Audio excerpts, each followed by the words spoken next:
Bismillahirrahmanirrahim. Assalamualaikum warahmatullahi wabarakatuh. Semangat pagi anak-anak. Apa kabar kalian?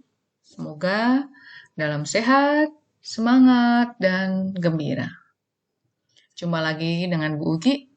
Kali ini kita akan belajar tentang upaya menghadapi dampak globalisasi.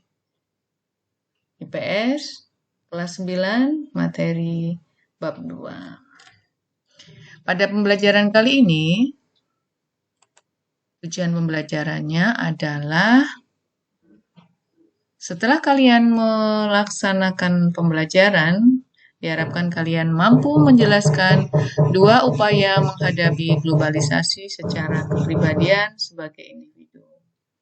Yang kedua, mampu menjelaskan dua upaya menghadapi globalisasi sosial budaya. Yang ketiga, mampu menjelaskan upaya menghadapi globalisasi iptek. Yang keempat, mampu menjelaskan upaya menghadapi globalisasi komunikasi. Siap ya? Siap, semangat. Menghadapi globalisasi, menurut Selo Sumarjan, ahli sosiologi atau sosiolog, diperlukan unsur-unsur kepribadian, yaitu memiliki keahlian profesional, memiliki pengetahuan luas. Ini dimaksudkan untuk bisa bersaing ya, karena semua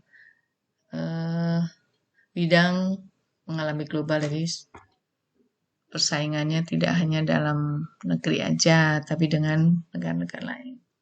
Memiliki cita-cita hidup yang diwujudkan dengan jalan yang etis dan sah. Jadi cita-cita hidup itu diperjuangkan dengan benar, sesuai dengan norma dan sah secara hukum. Harus mempunyai kepercayaan diri dan harga diri dalam tata pergaulan masyarakat. Kepercayaan diri ya bisa tumbuh apabila kita juga mempunyai kompetensi-kompetensi. Harga diri juga ditumbuhkan dari kompetensi dan penghargaan pada diri. Kemudian sadar mengenai hak dan kewajiban sebagai warga negara. Kemudian berperilaku selaras dengan nilai-nilai sosial dan kaidah hukum, jadi norma-norma ya.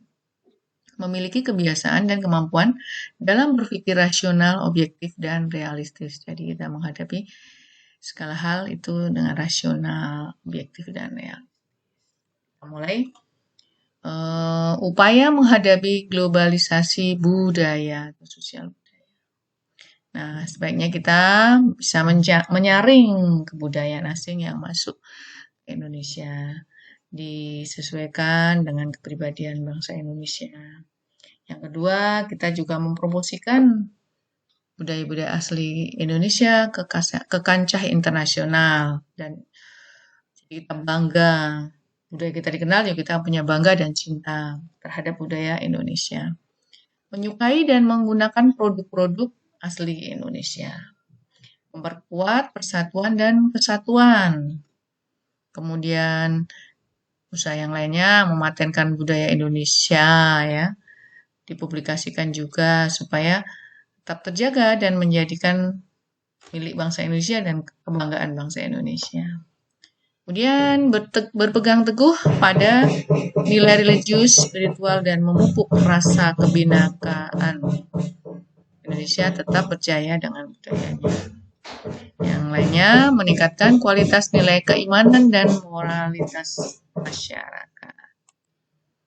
Kemudian dalam menghadapi globalisasi iptek, kita harus berkompetisi dan dalam kemajuan iptek, ilmu pengetahuan dan teknologi. Jangan mau kalah ya, mempelajari dan mengaplikasikan iptek. Jadi bisa menyesuaikan diri. Hanya orang-orang yang survive, yang dapat hidup, itu yang bisa beradaptasi terhadap perubahan.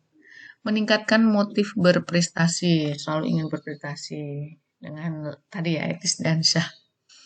Meningkatkan mutu sumber daya manusia di dalam bidang iptek di sekolah dan juga belajar tentang teknologi. Berorientasi ke masa depan. mempunyai cita-cita, meningkatkan penguasaan kita terhadap teknologi modern di segala bidang. Jadi tidak tergantung pada bangsa lain, tidak tertinggal. Kemudian ada bagaimana kita menghadapi globalisasi ekonomi. Ya, menyiapkan sumber daya manusia yang kompeten, kompetitif, dan memiliki kemampuan yang baik dalam kompetisi global. Kemudian melaksanakan standarisasi dan sertifikasi bagi perusahaan untuk citra kesungguhan dan kualitas produk. Menghilangkan praktik korupsi, kolusi, nepotisme, dan manipulasi. Mendorong pengusaha lokal, utamanya pengusaha kecil dan menengah untuk berkompetisi secara sehat. Kemudian mendorong munculnya produk-produk kreatif dan inovatif. Kemudian dalam bidang global komunikasi, kita memilih dan memanfaatkan alat-alat komunikasi secara tepat dan sebaik-baiknya sesuai dengan fungsi dan kebutuhan. Jadi digunakan dengan benar dan tepat. Memanfaatkan alat komunikasi demi kemajuan masa depan dan tidak menyalahgunakan. Kita jangan percaya, kita untuk belajar ya, komunikasi untuk belajar dengan mudah, mencari sekarang ilmu, pengetahuan, keterampilan bisa dengan belajar melalui alat-alat komunikasi dan media massa. Kemudian memilih informasi yang tepat dan bijaksana, tidak mudah terpengaruh dan terhasut oleh informasi yang salah. Hati-hati dengan berita hoax ya, atau promosi-promosi, provokasi-provokasi yang tidak benar nanti merugikan. Misalnya dapat SMS 100 juta dari Pertamina, nggak mungkin ya seperti sebegitu mudahnya, atau promosi berita-berita lain yang tidak benar. Kemudian dalam bidang transportasi, manfaatkan alat transportasi sesuai dengan jarak dan waktunya. Kalau kita jarak dekat, ya sesuaikan dengan jarak dekat. Mungkin perlu juga kita jalan kaki aja ya. Kemudian menggunakan alat transportasi tidak berlebihan, jadi tidak menambah pencemaran lingkungan. Kalau mau beli bakso hanya di perempatan yang jaraknya 15 meter atau 20 meter, tidak perlu mengeluarkan motor ya, jalan kaki atau naik sepeda. Tetap menjaga keberadaan alat transportasi lokal sebagai salah satu khasanah budaya, kekhasan suatu wilayah. Nah, kita jaga seperti apa tuh? Andong, apa beca, ya, apalagi alat-alat transportasi tradisional supaya tidak hilang. Demikian telah Ibu sampaikan bagaimana upaya-upaya kita menghadapi globalisasi, tetap optimis ya. Dan memang globalisasi tidak bisa kita hindarkan, kita sikapi dengan bijak. Terus belajar dan belajar menyesuaikan diri dengan ilmu pengetahuan yang semakin berkembang pesat. Tetap semangat, tetap sehat. Semoga semua yang kita pelajari hari ini bisa dimanfaatkan dengan baik. Terima kasih. Wassalamualaikum warahmatullahi wabarakatuh.